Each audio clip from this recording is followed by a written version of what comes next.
আসসালামু আলাইকুম। আমি আয়েশা খুলনা থেকে বলছি। বাংলাদেশি ব্লগার মম আয়েশা চ্যানেলে আপনাদেরকে আরও একবার স্বাগত জানাচ্ছি।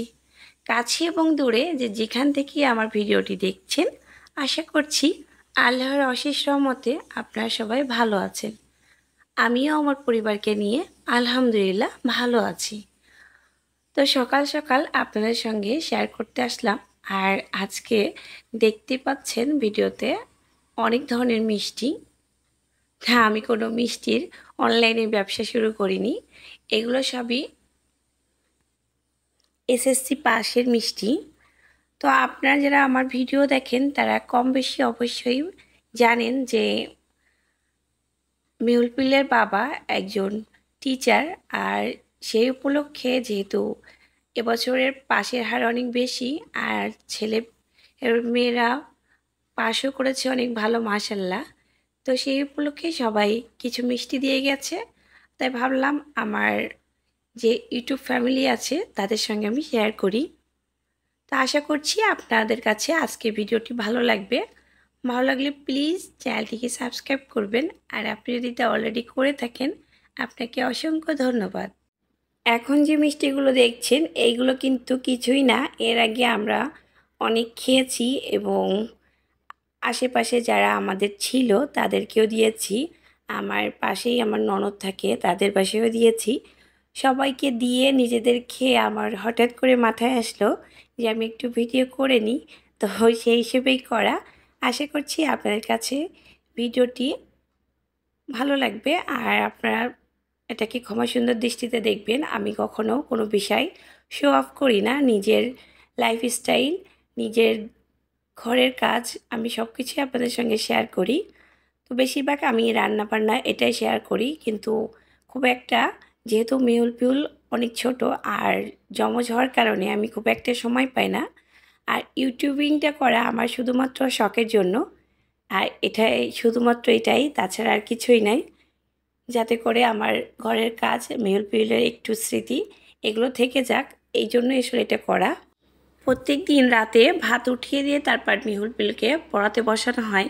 তো আমি পড়াতে বসেছি, হঠাৎ করে কলিং বেল বেজে উঠলো। আমি গিয়ে দেখি একজন টিচার দাঁড়িয়ে আছেন, আর তিনি তার ছেলের পাশের মিষ্টি আর এই যে দেখছেন 3টা মোরগ পোলাও সেটা দিয়ে গেছে। তো এদিকে আমার ওদিকে ভাতটাও রান্না হয়ে গেছে, আবার এদিকে এই মোরগ পোলাওটাও পেয়ে গেছি। তো ভাবছি এখন ভাতটা উঠিয়ে রাখবো ফ্রিজে, আর এগুলো এখন যেহেতু গরম গরম আছে এখন এগুলো খেয়ে নেব। কয়েকদিন হলো আবার প্রচণ্ড গরম পড়েছে, আর এই গরমে ঠান্ডা গরম পানি খেয়ে খুবই গলাটা বসে গিয়েছে। আশা করছি আপনারা এটাও কেউ ক্ষমা সুন্দর দৃষ্টিতে দেখবেন, কারণ গলাটা বসে যাওয়ার কারণে ভয়েস দিতে খুবই কষ্ট হয়ে যাচ্ছে। আর ভিডিওটা অনেক দিন ধরে পড়ে আছে, বুঝতেই পাচ্ছেন সেই আর কতদিন আগের এসএসসি রেজাল্ট দিয়েছে। আর আজকে আমি ভিডিওটা ভয়েস ওভার করে আপনাদের সঙ্গে শেয়ার করছি।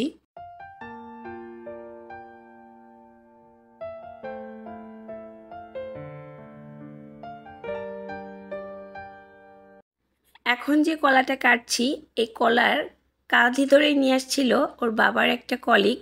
তো সে এসে দিয়ে গেছে, আর ম্যাডাম এসেছিল দেখা করতে আমার বাচ্চাদের সঙ্গে। তো সেই সুবাদে তার নিজের বাসার কলা নিয়ে এসেছেন। তো মাশাআল্লাহ কলাগুলো অনেক পেকে গিয়েছিল, কাঁচা পাকা অবস্থায় এনেছে, আর কিছু পাখিতে খেয়েও গেছে এই যে এখান থেকে। এত কলা যেহেতু একার পক্ষে খাওয়া সম্ভব না, তো পাশেই ননদ থাকে, ননদের বাসায় কিছু পাঠাবো। আর আমার বোনটা এসেছে, ওকেও বলবো কিছু নিয়ে যেতে, যাতে করে কলাগুলো নষ্ট না হয়ে যায়।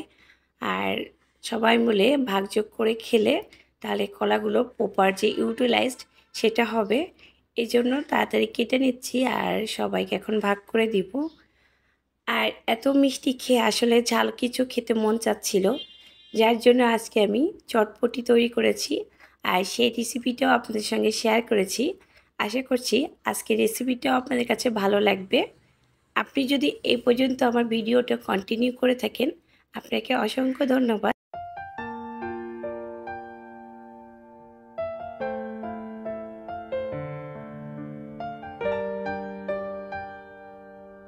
তো আমি যেখানে থাকি সেইখানে শাহি চটপটি নামে একটা খুব ফেমাস চটপটি দোকান আছে। তো আমার কাছে সেই শাহি চটপটিটা খুব ভালো লাগে। তো চেষ্টা করেছি আপনাদের সঙ্গে সেইভাবে শেয়ার করতে। আশা করছি ভিডিওটা না স্কিপ করে পুরোপুরি দেখবেন। আমি এখানে আধা কেজি পরিমাণ বুট যে থাকে সেই বুট নিয়েছি, আর এটাকে আমি সারা রাত ভিজিয়ে রেখেছিলাম। আর যখন এটাকে ভিজিয়ে রেখেছি তখন ভালোভাবে ধুয়ে রেখে দিয়েছিলাম। যেহেতু এটাকে সারা রাত ভিজিয়ে রেখেছিলাম সেই জন্য এটা এখন ফুলে দ্বিগুণ হয়ে গেছে। আর এটাকে এখন আমি প্রেসার কুকারে সেদ্ধ করে নিব। আপনারা চাইলে কোনো প্যানেও সিদ্ধ করতে পারেন, কারণ এতে করে সময় বেশি লাগবে। আমি সময় স্বল্পতার কারণে আমি এটাকে একটা প্রেসার কুকারে দিয়ে নিচ্ছি। আর প্রেসার কুকারে আমি 3টা বাসি দিয়ে নিয়েছিলাম। সব সময় চেষ্টা করবেন যে ডালটা নিয়েছেন তার উপরে আঙ্গুলের 1 কর পর্যন্ত পানি দিয়ে নেবেন, এতে করে পানির পরিমাণ সঠিক হবে।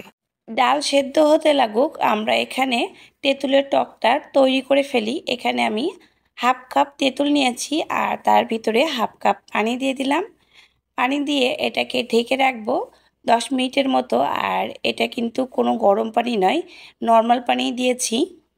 10 মিনিট রেস্টে রাখার পর এটা কিন্তু ভিজে একেবারে নরম হয়ে গিয়েছে। এবার হাতের সাহায্যে এটাকে ভালোভাবে চটকিয়ে তেঁতুলের যে কাঠটা থাকে সেই কাঠ ভালোভাবে বের করে নিব। এবার ওই তেঁতুলের ভিতর দিয়ে দিচ্ছি 1 চা চামচ পরিমাণ লবণ, দিয়ে দিচ্ছি হাফ চা চামচ পরিমাণ বিট লবণ। এবার দিয়ে দিচ্ছি 2টা শুকনা মরিচ তেলে নিয়েছিলাম, সেটাকে গুঁড়া করে দিয়ে দিয়েছি। 2টা কাঁচামরিচ কুচি করে নিয়েছিলাম, সেটাও দিয়ে দিলাম। এবার দিয়ে দিচ্ছি চটপটি মশলা আর দিয়ে দিচ্ছি সামান্য পরিমাণ লেবুর রস। এতে করে টকটা একটা ব্যালেন্স আনবে আর সুন্দর একটা ফ্লেভার ছড়াবে। আর পরিশেষে দিয়ে দিচ্ছি 1 চা চামচ পরিমাণ চিনি। চিনি হচ্ছে টকটাকে ব্যালেন্স করবে, কিন্তু টকটা মিষ্টি হবে না, টকটা কিন্তু টকই থাকবে। আর টকটা এখন রেডি হয়ে গিয়েছে। আর এর ভিতর হাফ কাপ পানি দিয়ে দিচ্ছি, যেহেতু টকটা অনেক ঘন ছিল। বাহিরে আমরা যে মামাদের দোকানে চটপটি টকটা খাই সেটা কিন্তু অনেক পাতলা থাকে। ডালটা সেদ্ধ হয়ে গেছে।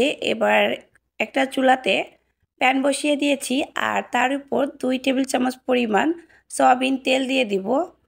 তেলটা যখন গরম হয়ে যাবে তখন এ পর্যায়ে এর ভিতর দিয়ে দিচ্ছি 1/4 কাপ পেঁয়াজ কুচি। পেঁয়াজটা যখন একটু নরম হয়ে আসবে তখন এর ভিতর দিয়ে দেব 3টা দারচিনি, 4টা এলাচ আর দিয়ে দিচ্ছি 2-3টা তেজপাতা। এবার পেঁয়াজের কালারটা ব্রাউন কালার চলে আসা না পর্যন্ত ততক্ষণ পর্যন্ত কোনো মশলা অ্যাড করব না। এ পর্যায়ে আমি অ্যাড করছি রসুন বাটা 1 চা চামচ পরিমাণ, আদা বাটা 1 চা চামচ পরিমাণ আর দিয়ে দিচ্ছি জিরা বাটা 1 চা চামচের কম, হাফ চা চামচ পরিমাণ দিয়ে সমস্ত মশলাগুলো আমি ভালোভাবে নেড়ে চেড়ে মিশিয়ে নেব, যাতে মশলাতে কোনো প্রকার কাঁচা গন্ধ না থাকে। মশলাটা যখন ভালোভাবে ভুনা হয়ে যাবে এ পর্যায়ে দিয়ে দিচ্ছি 1 চা চামচ পরিমাণ মরিচের গুঁড়া, হলুদের গুঁড়া দিয়ে দিচ্ছি 1 চা চামচ পরিমাণ, লবণ দিয়ে দিচ্ছি 1 টেবিল চামচ পরিমাণ, যেহেতু আগে কোনো আমি লবণ অ্যাড করিনি। ধনিয়া গুঁড়া দিয়ে দিচ্ছি 1 চা চামচ পরিমাণ। আগে যেহেতু আমি কোনো প্রকার ডাল সেদ্ধতে লবণ বা হলুদ ব্যবহার করিনি, এই জন্য লবণের পরিমাণটা এ পর্যায়ে একটু বেশি দিয়েছি। আর এখানে হাফ কাপ পানি দিয়ে মশলাটাকে ভালোভাবে ভুনে নেব, যতক্ষণ পর্যন্ত মশলার গন্ধটা চলে না যাচ্ছে আর মশলা থেকে তেলটা না বের হচ্ছে। এ পর্যায়ে দেখতে পাচ্ছেন মশলাটা ভালোভাবে ভুনাও হয়ে গেছে আর মশলাতে যথেষ্ট পরিমাণ তেল উপরে ভেসে উঠেছে। এবার আগে থাকতে সিদ্ধ করে রাখা যে ডালটা ছিল সে ডালটা দিয়ে দেব। আর ডালটা কিন্তু এ পর্যায়ে যথেষ্ট সেদ্ধ হয়ে গিয়েছে। আপনাদেরকে আমি একটা উঠিয়ে দেখাচ্ছি। যেহেতু ডাল সেদ্ধতে আমি একটু পানি বেশি দিয়েছিলাম, এই জন্য এক্সট্রা করে পানি অ্যাড করা লাগবে না। এই পানিতে আমার ডালটা ভালোভাবে কষানো হয়ে যাবে। আর দেখতে পাচ্ছেন ডালটা এখন এই পর্যায়ে আছে। আর ডালটা কিন্তু এখন যথেষ্ট সেদ্ধ আর নরম হয়ে গেছে। এ পর্যায়ে অ্যাড করছি আমি হাফ কাপ আলু কুচিয়ে নিয়েছি। একটা আলু সেদ্ধ করে আমি ম্যাশ করে নিয়েছিলাম আর সেই সেদ্ধ আলুটাই এর ভিতরে দিয়ে দিলাম। দিয়ে এটাকে আরেকটু নেড়ে চেড়ে ঝোলটা আরেকটু কমিয়ে নেব। এখন আমি চুলার জালটা বন্ধ করে দেব। এ পর্যায়ে আমি অ্যাড করছি 1 টেবিল চামচ চটপটির মশলা। এটা বাজারের কেনা চটপটি মশলা। আর আমরা সবাই ভালোভাবে জানি যে ছোলা রান্না কিংবা বুট রান্না যেটাই করি না কেন, ঝোল একটু বেশি রাখতে হয়, তা না হলে এটা পরে যখন ঠান্ডা হয়ে যায় একেবারে ঘন হয়ে যায়, এতে করে খেতে ভালো লাগে না। স্বাদের জন্য আমি দিয়ে দিচ্ছি 5-6টি কাঁচামরিচ। কাঁচামরিচটা কিন্তু আমি এখানে কোনো ফালি করে দিইনি, আস্ত কাঁচামরিচই দিয়ে দিয়েছি। এবার এটাকে নামিয়ে একটা পাত্রে ঢেলে নিচ্ছি। এবার এর ভিতর দিয়ে দিচ্ছি 2 টেবিল চামচ পেঁয়াজ কুচি, ধনেপাতা কুচি দিয়ে দিচ্ছি 2 টেবিল চামচ পরিমাণ। এবার দিয়ে দেব ডিম সেদ্ধ, আর ডিমটাকে আমি এভাবে স্লাইস করে কুচি কুচি করে নিয়েছি। আপনার চাইলে গ্রেটার দিয়ে কেটেও নিতে পারেন। আমি উপর থেকে সৌন্দর্য দেখানোর জন্য গ্রেটার দিয়ে কেটে দেখিয়ে দেব কেমন করে কাটতে হয়। আর এখন দিয়ে দিচ্ছি এর উপর শসা কুচি। শসা তো মাস্ট বি দিতে হবে। এবার দিয়ে দেব কাঁচামরিচ কুচি।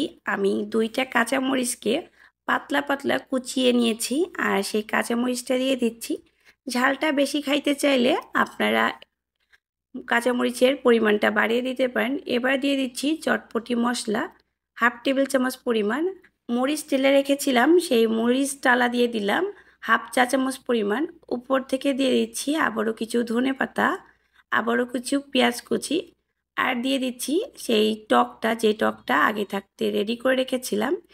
এ পর্যায়ে আমার চটপটিটা রেডি হয়ে গিয়েছে। আমি আরও একটা ডিম সেদ্ধ করে নিয়েছিলাম, আর সেই ডিমটা আমি উপর থেকে এভাবে গ্রেটার দিয়ে গ্রেট করে দিচ্ছি শুধুমাত্র দেখার সৌন্দর্যে। তৈরি হয়ে গেল আমার ভীষণ মজার চটপটি। আশা করছি রেসিপিটি আপনাদের কাছে ভালো লেগেছে। ভালো লাগলে প্লিজ চ্যানেলটিকে সাবস্ক্রাইব করবেন। আপনি যদি তা করে থাকেন আপনাকে অসংখ্য ধন্যবাদ। আজ এ পর্যন্ত, আল্লাহ হাফেজ।